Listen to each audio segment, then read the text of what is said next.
A major shift in U.S. crypto policy could be underway as Massachusetts prepares to discuss a state-backed Bitcoin reserve.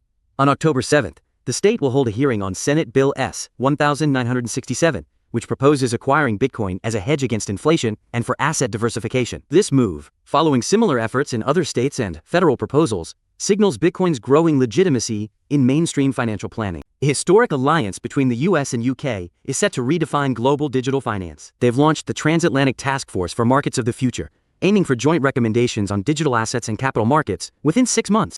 This collaboration is crucial for establishing robust stablecoin and blockchain infrastructure, ensuring both nations remain leaders in the evolving global financial landscape. A major player just made a move that defied market trends, and you need to know why. Coinbase stock soared. BlackRock deposited nearly $244 million in ETH and BTC into Coinbase Prime, reaffirming their trust in its custody services. This signals strong institutional appetite for digital assets, with COIN's performance often indicating broader crypto market sentiment. If you're tracking Bitcoin's recent $112,000 surge, you need to know about these critical underlying pressures that could impact its stability. Despite its price rebound, Bitcoin faces significant headwinds from continuous spot ETF outflows and declining miner accumulation, reflecting weakening institutional interest.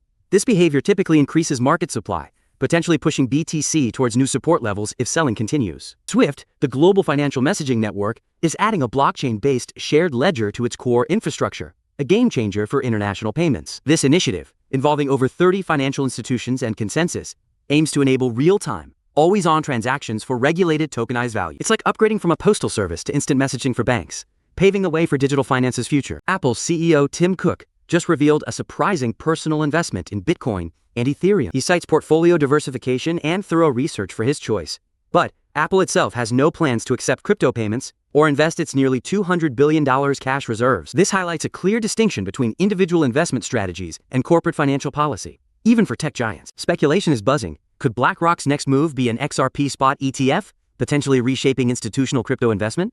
Analysts project a BlackRock XRP ETF could attract $8 billion in institutional funds, significantly boosting XRP's price and legitimacy. XRP's fast settlement and low fees make it ideal for institutions, bridging digital assets with traditional finance.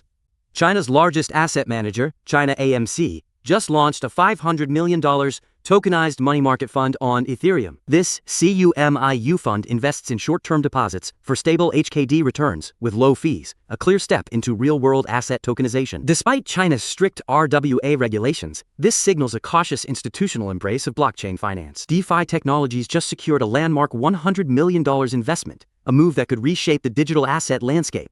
Galaxy Digital led this significant capital raise, injecting funds to expand DeFi technologies, exchange-traded products, or ETPs. Think of ETPs like a vending machine for crypto.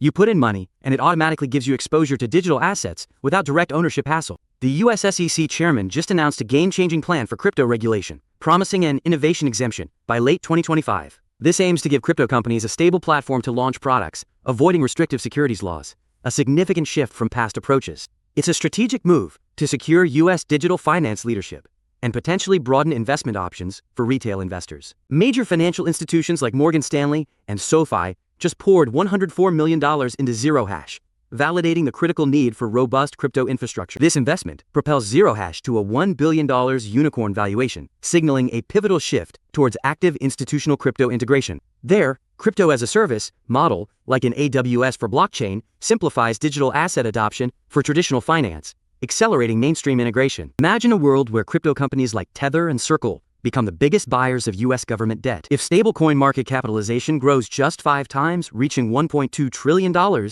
these firms would surpass nations like Japan and China as top holders. This isn't about coffee payments. Stablecoins are the crucial infrastructure for global crypto liquidity, fueled by institutional inflows and spot Bitcoin ETFs.